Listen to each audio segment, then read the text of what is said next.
Episode 42 with Dennis Lee. I've known Dennis for a very long time, since I was probably about 18 years old. Fabulous entertainer. He lives in Florida. And if you ever have a chance to see him performing, make sure you do. He's just a riot and so much fun.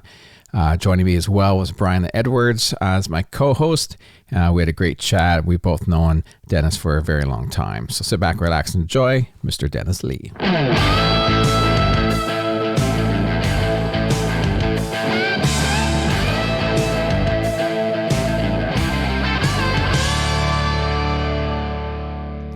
All right, we're rolling with Dennis Lee live in Florida. That's right. I'm down here in Clearwater. We're rolling, baby.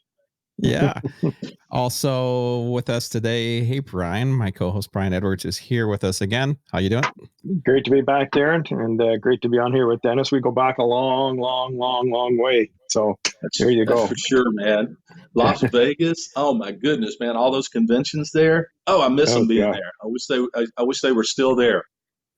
I can't imagine them being anywhere else. I've never been there since they've had it somewhere else. But boy, those, visiting people like George Moffat and Hap Peebles, and they used to bring down Colonel Tom Parker. You're going all old the time. School on me, Eric.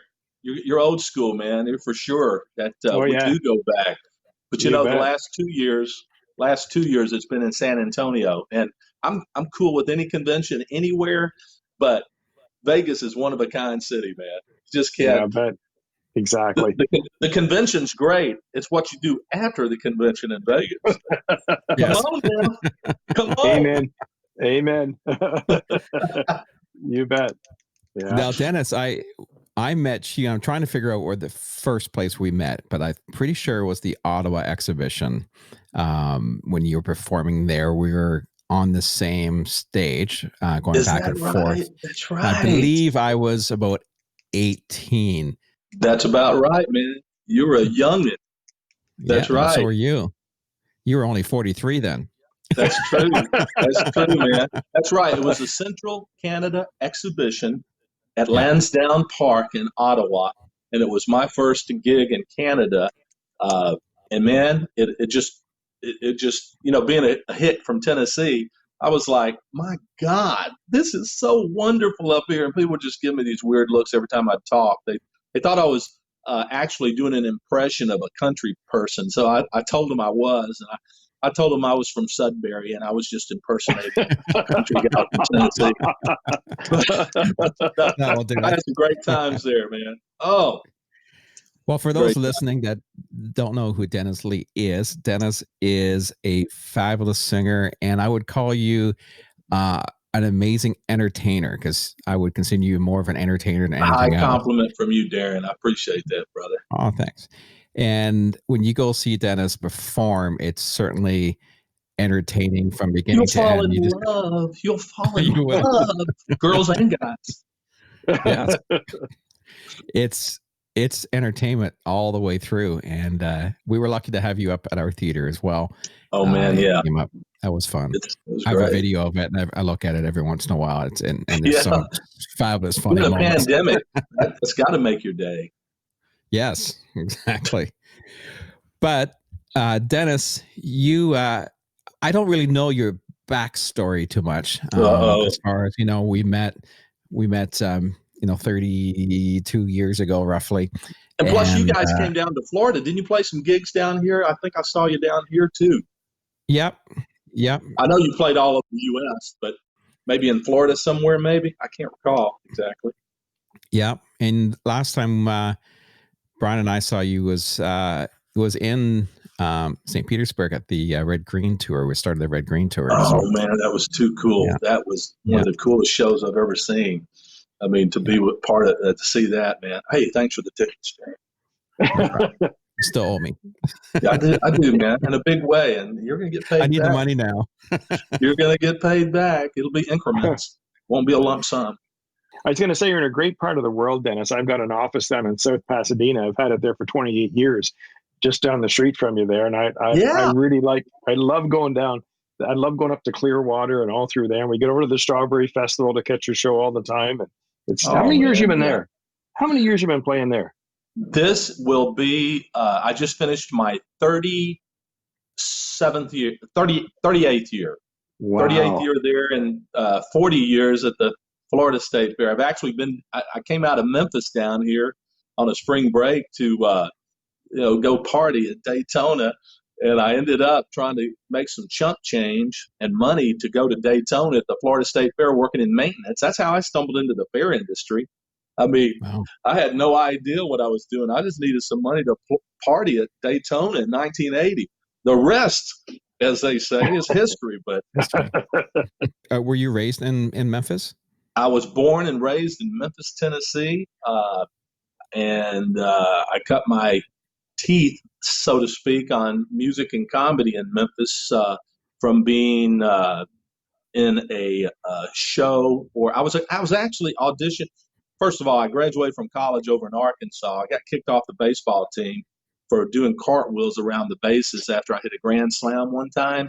And the coach says, "I'm kicking you off the team, but you might want to look into entertainment somewhere, being a show person." He goes, "We don't have that kind of thing on the baseball team." So I'll go back to Memphis, and in summer of '76, it was the bicentennial of our country, and they opened an amusement park, kind of a poor man's Opryland called Libertyland, and they needed a glass blower.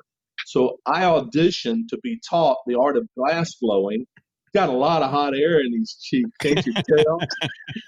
So that was my foray into, is it foray or foray? But that's how I stumbled into it. And the gentleman who hired me in Memphis was, his name was Wilson Sparks, and he became a fair manager down in Florida. So, fast forward 4 years, he became the fair manager down at the Florida State Fair, and he remembered me being a performer in Memphis. And I was also Ronald McDonald. I was doing all kinds of things, man. You know what? You got to do everything and be a little versatile to make money. So anytime I was asked to do something above board, I would do it for money. But that's how I stumbled into entertainment in the beginning. And so then Mr. Sparks, the gentleman who hired me in Memphis, he transferred to Tampa to run the Florida State Fair, and that's when I went down there and was working in maintenance till I stumbled into the mime routine that I did as a sad-faced clown. Long story, Darren. No, that's not that long. So were you singing when you were young at all? Well, in church, I grew up, believe it or not, I grew up in an orphanage in Memphis, and that's no lie. I did. My mother was on hard times, and the state came in and took our arse out and put us in this children's home with 100 kids, a working farm. And that's pretty much where I learned the gift of gab with all those 100 kids. And so they made us go to church every Sunday, Wednesday, and all the days in between. And the thing that gave me an opportunity to break out of that scenario was joining the choir. And so I was in the choir, always in trouble. But I realized, and somebody gave me confidence, that I had a decent voice, nothing to write home about. But I always enjoyed singing, and that was my first step into anything having to do with music before I, stumbled into clowning and also the glass blowing show in Memphis. But that was my launching pad. So what age were you when you went into the orphanage? I was 7 years old to 18 years old, living there. Very, we're talking about the mid 60s to the early 70s. Really antiquated situation, but my brother was there with me. And, at first it was tough, man. Any kid goes in that kind of a situation. You're like, what the hell is happening to me? But you have comrades in arms around you who are going through the same thing. So can you imagine? I mean, you've got a lot of siblings, Darren, but 100 of them out there, you become like, I don't know if y'all remember the old sitcom Hogan's Heroes. Oh yeah, you bet. Yeah, you're old enough. Yeah. So it was kind of like Hogan's Heroes, man. We sneak out at night, and it was a major deal to try to sneak out of the dormitories and all that to meet the girls on the other side of the campus and all those good things. Hey, man, it made me who I am today. Yeah. So, are you still in contact with anybody from those days? I grew up? It was called the Baptist Children's Home, man. We're talking throwdown Southern Baptist, boy. You couldn't dance. You couldn't do anything out there, but I snuck around. I was the best dancer at the Catholic dances on the weekends. But yeah, we have a reunion of kids, kind of like just like a college or a high school graduation reunion type thing. We call it the orphan reunion. We all call ourselves orphans to this day, but it's kind of tongue in cheek. But hey, it kind of it gave you character to grow up there and to get out of that situation, and it certainly taught you how to be independent and be able to live on your own. So if I had to do all over again, I'd probably want to maybe a different scenario with a 2-parent home and all that. But growing up as an orphan with a bunch of orphans, hey, it's the only way to go. Yeah. You bet. Mm-hmm. It makes you who you are. That's for sure. Mm-hmm. It definitely gave me all my comedic timing and things I do because, man, I was always in trouble. Man, always. So was it comedy that made you get out of things? And oh yeah, comedy was my coping mechanism at an early age. You're too young to remember Gilligan's Island, but no. my name is Dennis Lee, right? But my last name used to be, before I dropped it in 1989, it used to be Dennis Gilliland. Uh-huh. So in the early 60s, Gilligan's Island was very popular. And so, people would make fun of me, right? Because you're always getting made fun of when you're growing up. And since my last name was Gilliland, they kind of correlated that to Gilligan. And these big guys who would kick my butt left and right all day would go, "Hey, Gilligan." And I'd go, "Oh, yeah. You want me to bring Marianne to see you?" And they'd go, "Oh, man, quit making me laugh. I want to beat your butt." And I'd go, "Well, come on, man. I'll introduce you to Marianne and we'll be friends." So it was a coping mechanism, man. It certainly helped me out of a bunch of tough spots. So were you Marianne or the movie star type of guy? Oh, I was kind of like, who was the other one? There was Marianne. Ginger. I love Ginger, but I was thinking, she's too good for me. So Mary Ann was always my girl in my fantasies and everything. So it's interesting because you've made your career mostly performing or in the fair market, right? State fairs and big fairs, and County really fairs, exhibitions in Canada, big time. Yeah, and you've really done that almost your whole career, right? Yeah, I mean, I stumbled into it. I mean, I literally stumbled into working in a maintenance department down at the Florida State Fair in it was like November of '79. Honestly, man, I was just going to make some money and go to Daytona. Then I was going to go back to Memphis, finish my college, and I was going to coach and teach. I thought I was going to be, because, I got a baseball and basketball scholarship to college. I thought, athletics was my life. I was living the dream, so to speak. So when I'm down in Tampa at the Florida State Fair, Mr. Sparks, the gentleman who was running the fair, said, "Hey, when the fair starts, why don't you stick around and MC some of the shows here?" I said, "Okay, sir, I'll MC some shows." Well, the fair starts, and it's about 2 or 3 days into the Florida State Fair. And he said, "Well, I'm sorry, I haven't got anything for you right now. Could you stay a couple more days?" I was like, "I want to go to Daytona, man. I want to party." And so I'm still working in maintenance, and I'm emptying trash cans and everything. And all of a sudden, the third day of the fair, I see this guy walking around as a clown. And I was into. Do y'all remember back in the day a mime duo on television called Shields and Yarnell? No. You're too young.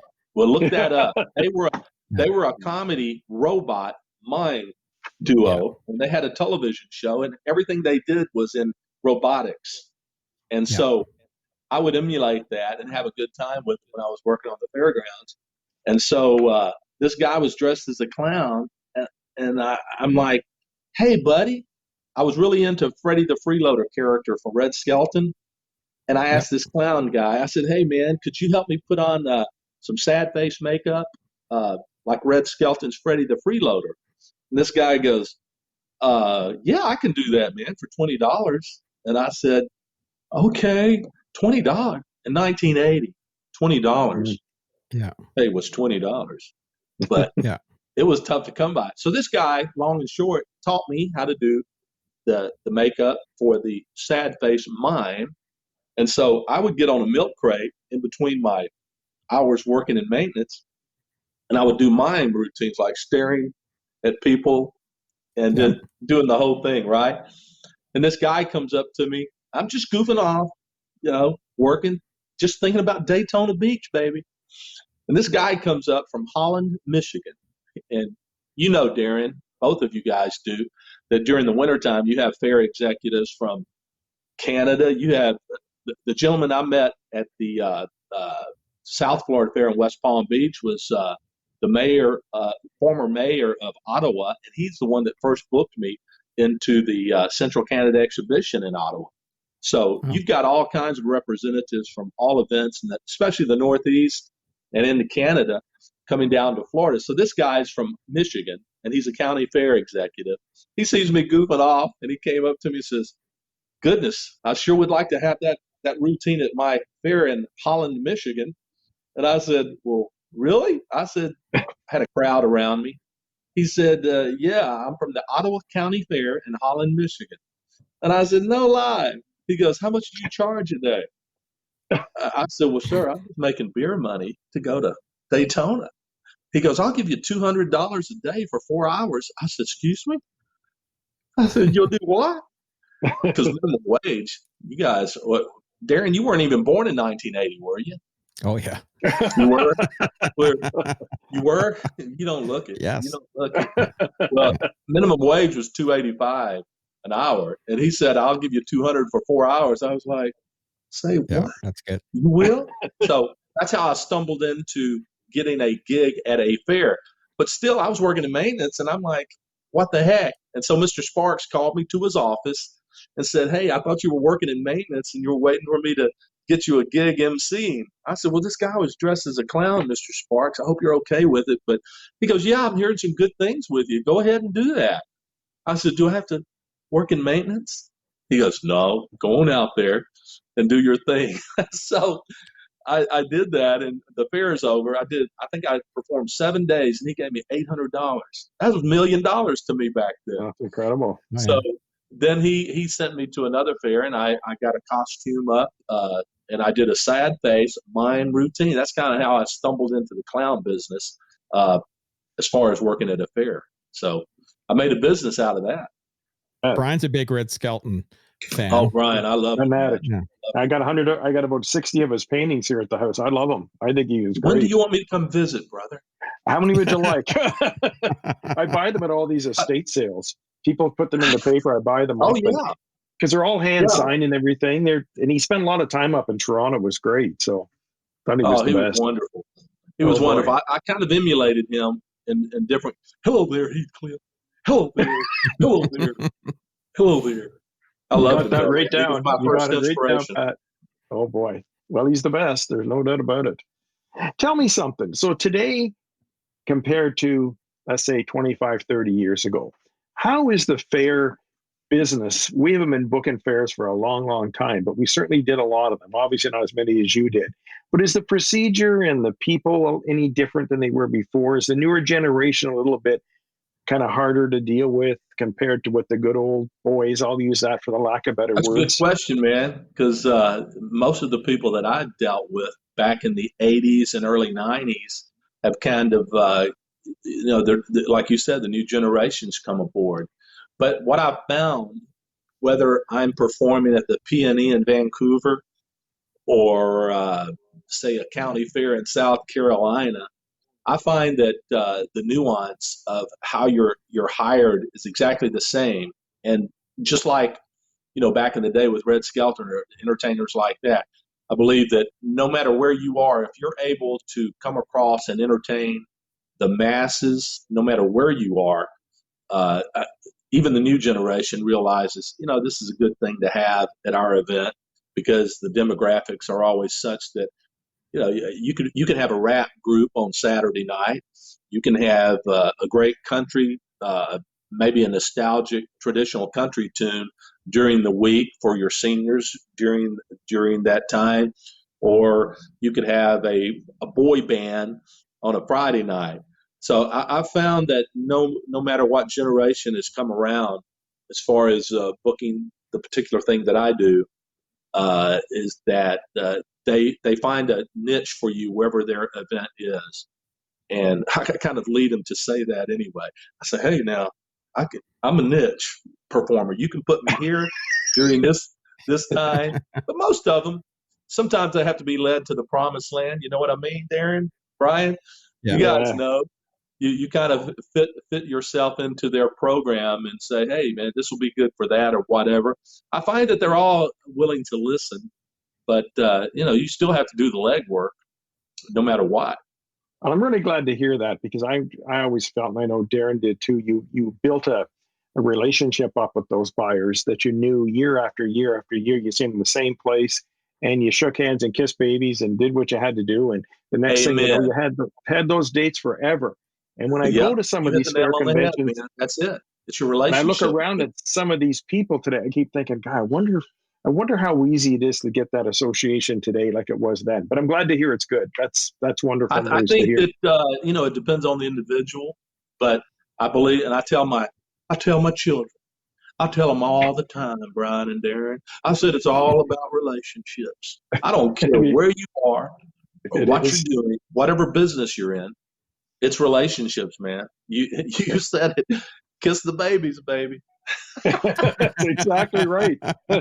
Swallow that. It used to be the old cigar smoke. They'd blow that right in your face, and you'd sit there going, "Oh my God, I hate that." But while you're booking this, who's the guy that used to smoke cigars? You mentioned him, Mr. George Moffat. Oh, George Moffat always had a cigar. He ate them. He didn't smoke them. He just chewed them. That was the first diet of its kind. Yeah, exactly. Oh God, the good old days. Yeah, exactly. A lot of these fairs that you play at, you've obviously been at for many, many, many, many, many years, just back and forth. So, as Brian mentioned, with the new people coming in, if you had situations where you've really had to resell yourself to come back the next year, or oh God, yes. Yeah. Oh, well, I'll give you, for instance, the Florida State Fair. I've been there 40 years, right? I've been through 9 management changes there.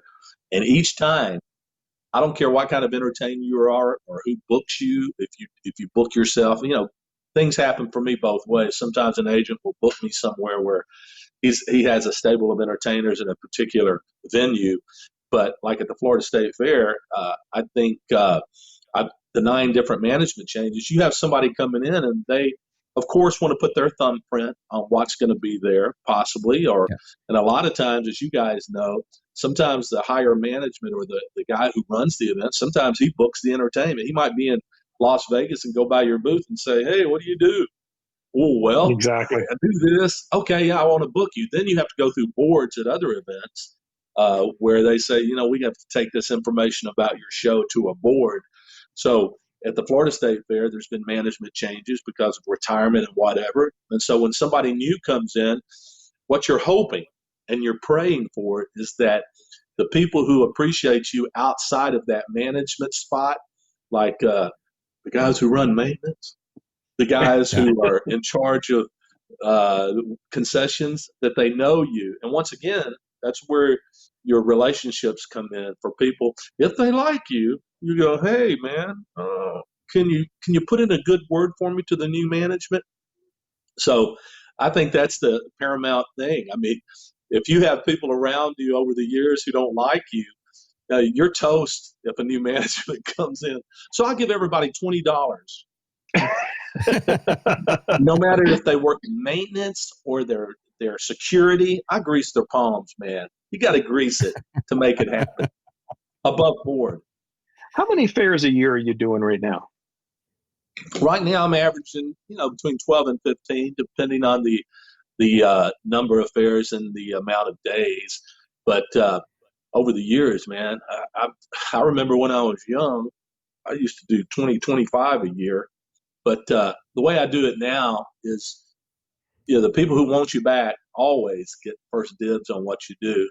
And then as you guys know, going to the conventions, you fill it in here and there, word of mouth, all the other peripheral things that make it happen. So I'd say between 12 and 15, and I do 2 events that aren't fair events. So it all comes together where, I do about almost 5.5, 6 months of work cumulative, but not consecutive days. Y'all got kids in college, brother. Let me take another drink after saying that. You're doing multiple days at most of these places too. I noticed in Florida, especially at both of those events. That's great. Yeah. You have so many entertainment buyers or representatives from fairs, exhibitions in Canada, coming down to Florida, because Florida, during the wintertime, it's the only game in town nationally for anything, outdoor amusement-wise, fairs, festivals. Well, it's funny you mentioned that guy from Ottawa. The guy I used to know there, his name was John Reed, and I used to run into him. In Florida all the time down there, and he was telling me he was booking entertainment and all that sort of stuff. Oh, he was great. You know what? He saw me in West Palm Beach. I was doing my mime routine on a milk crate, and he comes by, and I'm doing the robot thing. I reach out with my hand and tap him on the shoulder. He goes, "Who was that, eh?" I said, "It was me, sir." And he says, "Goodness." And then he saw me perform in the entertainment tent where they had the country music shows. And y'all have seen the routines where the mimes walk around and follow people and mimic them. Well, he follows me out of the tent and says, "Hey, my name's Don Reed." And I mean, he was the first one to take a chance on this boy from Memphis to bring me up to Canada. I loved it. He was one of the classiest fair managers there ever were. Always dressed well, always very well spoken. He's a good guy. I always called him Prime Minister. He goes, "Dennis, I'm not a Prime Minister. I was just the mayor." I said, "Well, that's big to me. That's big to me, Prime Minister." "Oh, come on, Dennis. Don't call me Prime Minister." Great guy. Oh, God. Yeah, he sure was. So here's a question for you. What's the longest run do you do for a fair? Longest run would have to be State Fair of Texas, 24 days. I haven't done it in a while, but one year I was there for 24 days. And I think they're up to 30 days now, I believe. But, hey, man, it's just like everything else, right? You pace yourself. Just like if you have 4 or 5 sets a day, you just pace yourself. Oh, boy. That's good. How many people you got on the road with you? This year, I usually take 5 or 6, depending on the budget. So I've got some wonderful people traveling with me on tour this year. We've already performed at 6 major events in Florida before the pandemic hit. I've got a young lady named Kari Nelson on the fiddle. You'd really appreciate her, Darren. She was on what's that, Family Feud show? She's been on there. She traveled with Big and Rich. She's about 6 feet even. She's from Roseau, Minnesota, which is about 10 miles from the Canadian border. And she actually learned to play fiddle and extended her lessons in a conservatory up in Canada. So she's incredible, beautiful. Always have to have a beautiful girl in the show who's talented to kind of take away from, what I do. So that it'll be a success. But yeah, I've got another guy on the lead guitar out of Nashville. His name is Zachary Bosco Patton. He's wonderful. Kari Nelson is my fiddle player for this tour and last year too. And I have a young man on the piano. You've met him, Darren, Dave Schleishman. He's I remember Dave. A faceted musician. He can play everything. You've seen him play with me up there at the dinner theater. And then my drummer's been with me for 25 years. He's into the punishment thing, so he's been with me that long. But a great group of people who travel. As you guys know, half the battle is having good people on the road with you. Not especially when you're on stage, because that comes into play and everything works out great with your musicians on stage. The interaction is, what kind of people are they the other 20 hours? At hotels. Yeah, exactly. No, they're great people. How many fairs are you doing in Florida that you can go home after the show? Are you I'd say 6 every year, down in Florida. That's what really brought me out of Memphis is stumbling into the business down here, the fair industry, and having an opportunity to play at all these fairs down here. And I'm really blessed to continue to do that. So except for being in West Palm Beach each year for a couple of weeks during the wintertime, I'll walk out the door for the Florida State Fair, for the Florida Strawberry Festival, and several other county fairs here. So, man, it's great sleeping in your own bed. You know how it is touring. You guys know. Absolutely. Yeah. How many acts at the fairs have been going as long as you? Do you know how many? I don't know of any acts in the fair business that have been at fairs longer than I have. I mean, I'm not tooting my horn. I'm just old enough to know that I haven't seen, but I see different acts like, for instance, the Redhead Express that were at the Florida Strawberry Festival with us for 6 straight years. I would see them out at the Washington State Fair and near Seattle or different events like that. So, you come around and touch elbows with different acts. And the beauty of it is to see them somewhere else. So you have a common camaraderie to get together and hang out. I'm not telling you anything you don't know, Darren, right? Sharing the stage, I've shared the stage with every act imaginable, from cloggers to hypnotists to, that's kind of like my favorite things. If I'm not sharing a show, sharing the stage, whether I'm in Canada with a hypnotist, a million hypnotists out there, but they're all great. They're all different. They all bring, just like any other entertainment, they bring their style and everything like that. Do you guys book hypnotists ever? God, used to book Terry Stokes probably 30 years ago. 30 years ago. I was in this adult show. Yeah, his son's a hypnotist. Terry Stokes Jr. Yeah. Wow. They used to work that Klondike Days in Edmonton. Boy, I'll tell you, that place had just been hopping. We played the Klondike Days when Mr. Who was the gentleman who booked shows there? Gray. Bob Gray. His last name was Gray. Bob Gray. Bob Gray. We see Bob all the time, Darren and I. I'll tell him I said he's great. We will. But he was a great guy. Great guy. Oh, yeah. He's the best. One of the best. No doubt about it. Yeah. Did you used to do that circuit? Would you go up and do Red Deer, Calgary, Edmonton, Regina, and all that stuff? Well, the good thing is when in Vegas, you guys represent the Canadian Fair Association is down in Vegas. And I met, I think her name was Lynn Taylor. She booked me at in Vancouver at the PNE, Pacific National Exhibition. Yep. I can't remember the lady who booked me at the Calgary Stampede. It's been quite a few years, but man, I don't think I'll ever do another event that has the worldwide acclaim as the Calgary Stampede.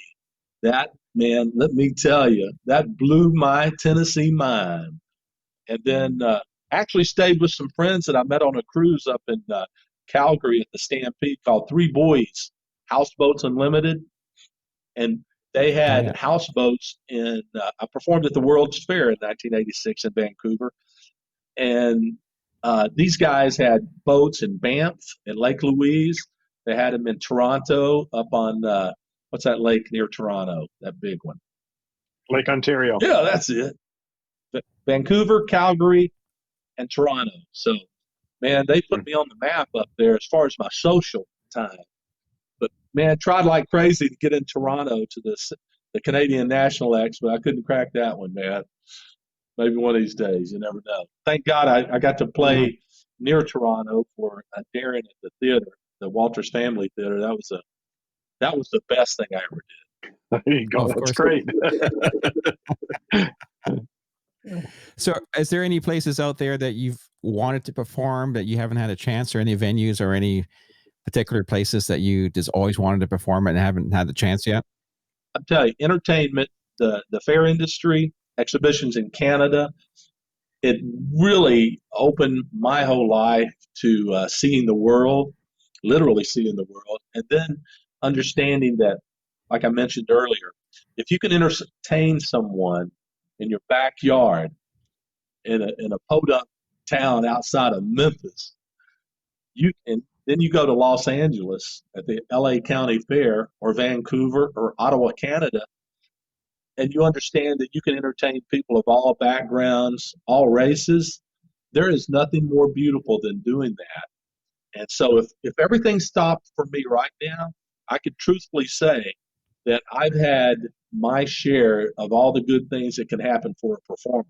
But certainly I would like to continue to broaden my horizons, because, there's always something new out there that piques your interest and gives you energy to keep doing what you're doing. But hey, man, I've got another 3 weeks before I head to Gatlinburg, Tennessee. When I get in that van with my band and hook that trailer up to the hitch, and I start traveling, it's just like 40 years ago, Brian. I still get excited. Yeah. Because if you don't have the energy and the drive and still, you can't do it if you don't enjoy it. There's got to be something there that keeps you going. And for me, the applause, the opportunity to entertain from coast to coast, north, south, Canada, U.S., Mexico. Hey, man, there's nothing better. But sure, there's some places out there I'd like to perform. Toronto, I'd like to get into the Canadian National League. If you know anyone, I'll do it for I'll get you in there this for year free. if you want. For free. Oh yeah, this year. Yeah. Yeah, it's right not running this year. outside.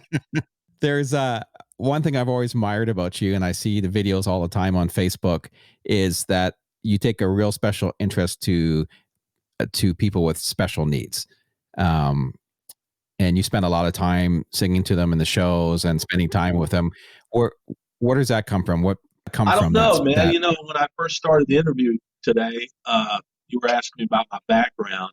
I think growing up in a home for children where you may not grow up in a two-parent home or whatever, and you see different types of kids who are out there.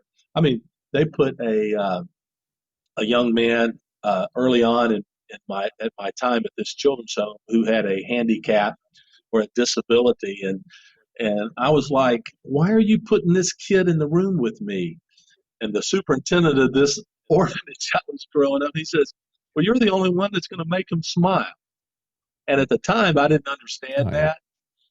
But I think that my relationship growing up with kids with disabilities in one area or another helped me understand that sometimes they don't get the right kind of attention. But as I grew older and had the opportunity to perform at fairs and festivals, and to this day, I just feel a special connection with someone who may not get that kind of attention. So when I'm on stage and I look out in the audience, and you guys as performers know, you pretty much see everyone that's out there. You can see people who are looking at their watch going, what's next? Or you can see people who are like, oh, this is the best thing I've ever seen. And then there's always someone, whether they're elderly, infirm, or someone with a disability, who's usually sitting on the side. And I've always, I don't know what it is, it's just piqued my interest and touched my heart to be able to say, wait a second, you know what? There's a beautiful person right there in the middle. They're probably thinking that I'm going to go down there and talk to that pretty girl in the show. Well, I see somebody on the side, and I just feel like in my heart that, you know what, maybe I can make their day. And 9 times out of 10, it does, because they're not used to that type of attention from an entertainer, whether you're singing to them, or sometimes I'll say, ladies and gentlemen, sitting right over here on the right, and I'll describe what they're wearing. There's a young lady here, and she may have cerebral palsy, or she may have a disability that limits her to even focus on you. But you get her attention for that moment. You let the audience know. I might say something like, this girl's been looking at me like she's never seen a guy before, and I want to dedicate a song to her because I think she's the most beautiful girl in the audience. And so you surprise them with that, and then I think everyone in the audience starts to have a relatable experience in their mind. Somebody that they know that is handicapped or has a disability, and I think they appreciate that moment where I have a one-on-one with just that person who has a disability. And it's always been important to me. And I always tell my band members after a show, I said, the first thing you do is you go to a person who can't make their way to you so that you can make an impression on them and make them happy. I said, because the other people can get to you, you can get to them. I said, but what's really special is using your talents in a God-given way to touch somebody's life that doesn't have an opportunity to get to you or get the kind of positive attention that everybody else gets every day. That's truly how I feel, man. Well, we've got a really good insight into Dennis Lee here, and I appreciate your time. Well, I'll finish you with a question. Where do you see Dennis Lee 5-10 years from now? Dead. You know what? I'm not going to tell you my age, Darren, but you could figure it out. But here's the deal. It's like I met Red Skelton, Brian, in Memphis in 78. He was in Memphis when I was a tour guide for the city of Memphis. I didn't tell you guys I was a tour guide for the city of Memphis. And then when Elvis died in 1977, 5 years later, they opened the Graceland Estate, and I was the first tour guide. So I was influenced greatly by him too. But I was the first Elvis tour guide in Memphis in 1978, and I met Red Skelton, and I'll never forget meeting him. You know, he was up there in age, and I also met Bob Hope in Seattle, Washington, staying at my own cheap hotel, right?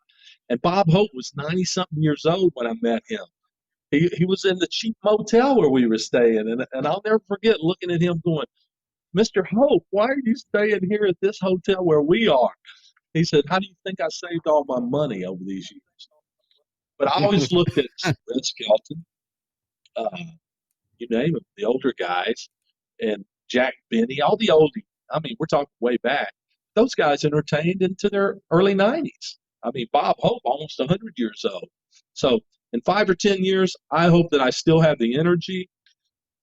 Number one, I hope I still get the phone calls to entertain, and I can take some talented people in my band to help prop the old guy up. But I see myself continuing to perform, because when you're doing fairs, festivals, and exhibitions, I mean, the demographic is from 5 years old to 100 years old. So hopefully my age doesn't get older than the people are at the fair or the exhibitions, right? So I hope I'm continuing to perform and touch people's lives through the music and the comedy, and to be blessed enough to travel and see the world. I think what we do, Darren and Brian, I think it keeps us young, right? You bet. Yeah. But to be able to get out there, sing, and do comedy and bring smiles to people in your audiences, that's an ageless thing, no matter who you are. If you're able to do that, I think it's a plus, and you're certainly blessed to do that. And I hope that's where I continue to go, that direction. I hope. Yeah. Don't edit that out. That's good. It's kind of interesting because today would be my mom and dad's 60th anniversary. Bless your heart, man. Yeah. So I still remember that was my dad had cancer at the time. You were one of the last shows he ever saw. He just loved seeing you. So well, hey man, being able to meet you guys back in the day in Ottawa at the Central Canada exhibition, once again going back to the relationships, you guys, your family is special to a lot of people. You've opened doors for people, but the beauty of it, once again, is getting to know each other, and it makes us all human when we're out there doing what we do countless times. No matter how many shows you do, you can always relate to somebody else. And so Walter's family, you guys can relate to so many different acts over the years that you come in contact with. And I'm one of the lucky ones to have met your dad and your family in general, because you guys live the life of entertainment in every facet. I don't care if Bradley's giving tours over in Bulgaria, or what's your nephew's name? Skyler. I mean, it's in your blood, man. Your mom and dad started this whole party. I don't know about your grandparents, but you guys are the epitome of what entertainment's all about. And gosh, man, it's just great to know all of you. And your dad was a very special gentleman. Thank you. And I was proud of all of you guys for carrying on the tradition that he and your mom started. Well, we appreciate you, and we really appreciate having you on. And Brian and I certainly we're looking forward to this. Thanks for getting me the insights out of me that most people would never know. Dennis, you brought back a lot of great memories, and enjoyed very, very much hearing the stories and some of those people that we worked with many, many years ago, and the fact that you're as popular as ever, and it's just great. Thank you very much. Well, man, I hope I see you guys this next winter when you guys are able to travel down to Florida. You guys are welcome. Every backstage place where I am, and then I'll bring you up on stage, and man, you guys will get famous down here. Oh, lovely. Well, awesome. Thanks again, and just hang on here, and we'll wrap things up. Thanks again, Dennis. Thank you. Thank you, Darren, Brian. Appreciate you guys.